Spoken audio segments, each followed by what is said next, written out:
So by now, we all know how this works. A great majority of the videos I make are simply me responding to people's comments. But I want to do something a little bit different in this video.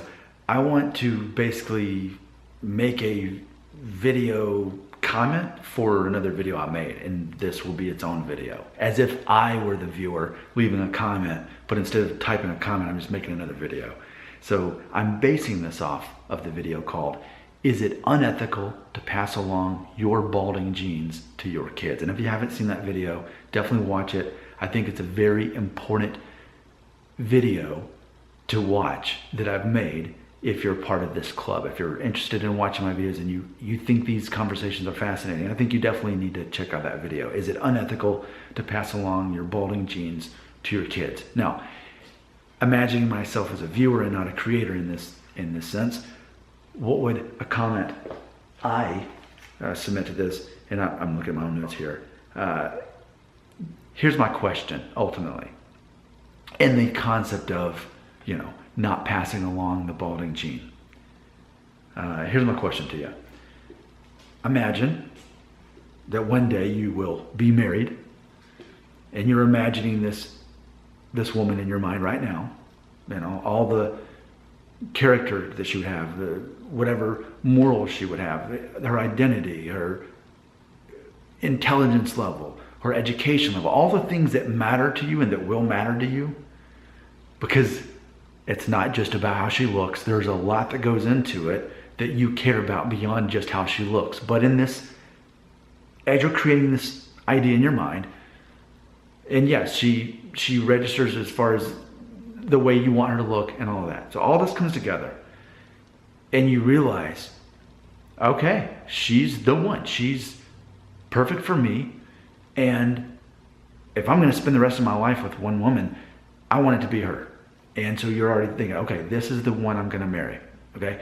So fast forward to a point in your future where that is your reality. I understand there's some of you have to say, I'll never get married. Okay, fine. Then stop watching the video. But for those of you who imagine that you will be getting married in the future at some point, I've created this idea in your mind. Well, you already have this idea in your mind of this person, or what they will be like when you meet them one day, right? Okay, now that we got that. So everything's coming together very well.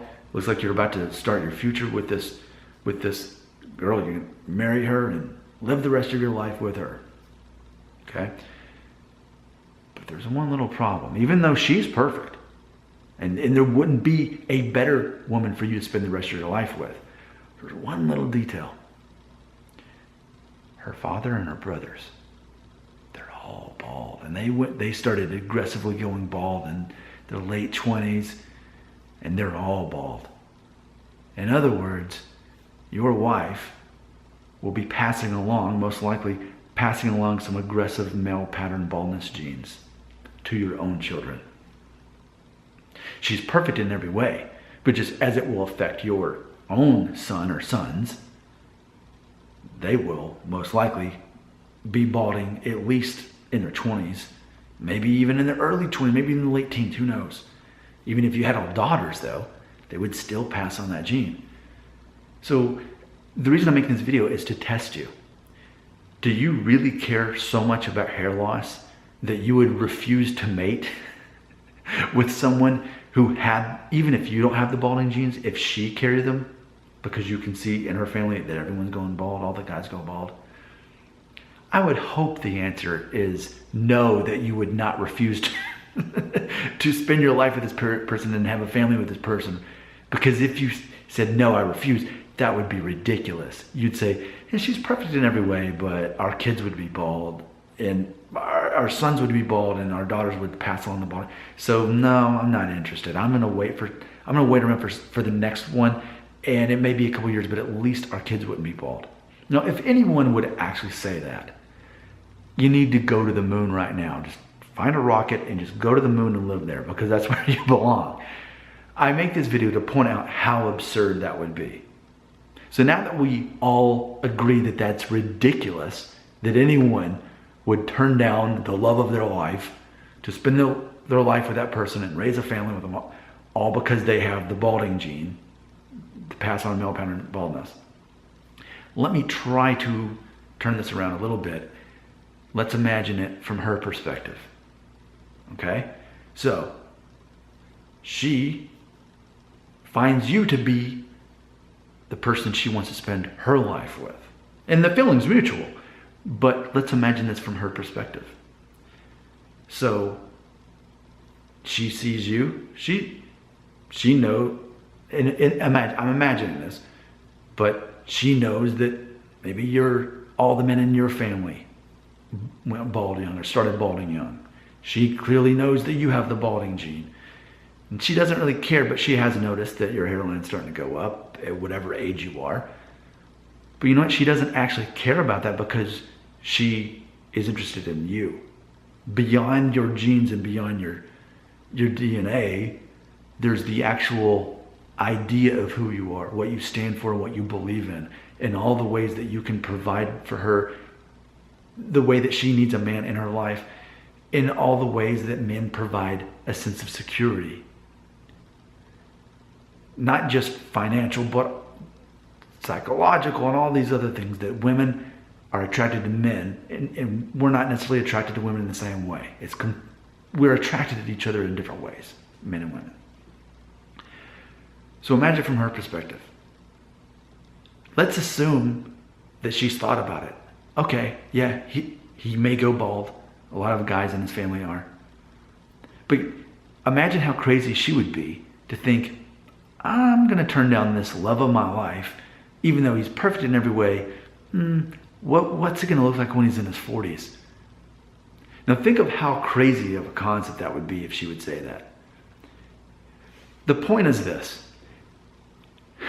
The male pattern baldness gene has existed for all these thousands of years, and it still exists. Somehow, natural selection hasn't made it go away. And what does that tell us? What does that fact tell us? That ultimately, male pattern baldness doesn't matter. If it really mattered, it would have already been naturally selected out of existence. It would be, or if it still existed, people would, if they hated it that much, they would just refuse to mate with each other if they had the gene. The fact that it still exists tells us that people love each other and are attracted to each other beyond caring about something as silly as male pattern baldness. It really doesn't matter. Now, yes, it matters more now because there are perceived solutions to this perceived problem. And social media doesn't make it any better when people are comparing each other and themselves to everybody. And we were looking that much more at people in movies and TV and music videos and all this stuff. And we're looking at people who, for right now at least, seem to have perfect hair and all this. But if we buy into the problem, then yeah, the problem exists. If we don't buy into the problem and realize how ridiculous to even call it a problem, did you see how I spit just then? That's how passionate I am about this. So there you go. Think about it in such simple terms. If hair loss was really that big of a deal, well, then you need to stand by your morals. If you really think hair loss is that big of a deal, whoever you date and may potentially marry and have a family with, you better check every man's hairline in her family. You better make sure that you do not have kids with her if she's going to be passing on the baldness gene. And if you do marry her, you better go ahead and get snipped now and just adopt kids to make sure there's no way she could accidentally get pregnant and then you'd have a family with her. And in the same way, if you really feel that strongly, then women should apparently feel the same way. So that means you got to stop women from wanting to marry you, even if you're balding. You're like, no, I'm bad news. You don't want to marry me because what if somehow we had babies together and then I'd pass along? Okay, obviously, I'm making this 10-minute video to express how ridiculous this whole thing is. Caring about hair loss is a complete waste of time. Science and history have proven it.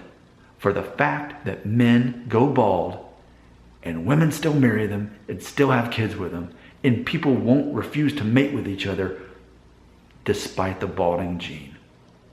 The balding gene is quite strong. It's overcome a lot. of history and science. It still exists. If only the strong survive, if natural selection is a real thing, then what is the male pattern baldness gene still doing around? Comments right here.